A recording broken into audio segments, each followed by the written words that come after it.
everybody, Cindy A. Lewis here. Welcome to day 30 of the 100 Days of Junk Journal Pockets. I am having so much fun, and I hope you are, as you're following along, making all these pockets as well. You can get this booklet. It is available. It's a digital printable that you can download instantly from my Ko-Fi site. It is $9.95 and 10 cents a pocket, plus 2 free ones if you want to count it that way. So Creating with Jovi is also collaborating with me, and she is doing a fantastic job creating pockets all alongside me. Every day we're creating with the same instructions, but they turn out a little bit different, and it's just how we envision it, you know, and you could envision it different every single time. So don't forget the September giveaway. It's in all the details are in the September 1st video. I invite you to go and check that out. But today's pocket is a diagonal wrap pocket. It's a corner wrapping pocket that hugs the corner of your journal page, and it gives you diagonal tuck spots. You would start with a square, so I'm going to use a 6x6, but you could go smaller or even larger if you wanted to. And then I'm using papers from my Autumn Whispers kit, which I just am loving every bit of it. You'll need scissors, glue. We're going to go with these instructions. We're going to fold the square in half diagonally. So you do need a square because you're going to fold it in half. The point will fold up to make a triangle. Okay, now you're going to fold this in half like this. And this is creating, I'm going to use my bone folder, this is creating your wrap. So we're going to get a good fold. All right, so this is creating your wrap. So you'll wrap this around your page, and then you have tuck spots on both sides. Let me just show you. So if I was using my altered book journal, we'll just say, I would take this and I would glue it in this way.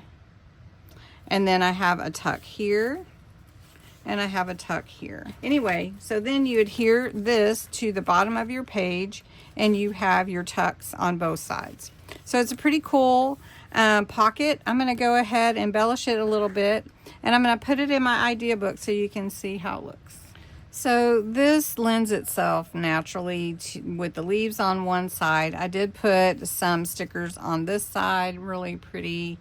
This trim is amazing, and I got it from Amazon. It is leaves. So you've got the brown leaves, the green, and sort of a rusty color. Let me show you. I just thought you might want to see it. It's the same thing. It's the maple leaves, and it's all trim. It is kind of hard to see. Let me see if I can get it out here for you. So this is the green. Really, really pretty. And then the kind of a rust colored, really pretty. So I chose the brown for this one. The rust or green would have looked just fine. This is my idea book. It is really getting full, and we've only done 29 days so far.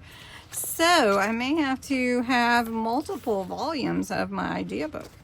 All right, so this would be here at the bottom of my page. Let me show you.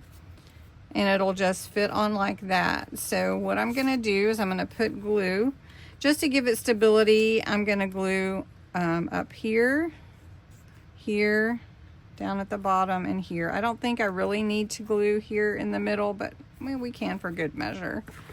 All right, and so this is gonna fit around this page at the bottom.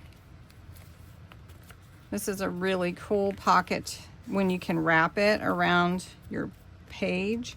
And then I have my tag right here. I have a couple tags so I can show you that one will go here in this pocket. And then on this side of the page, as I turn the page, this one will fit in here. So it's a really cool corner tuck pocket. I hope that you will make it. You will love it. It's a really fun pocket. You can make it any theme, of course, but since I'm in the fall time and mood, I've been doing all my pockets kind of fallish. So, is that a word?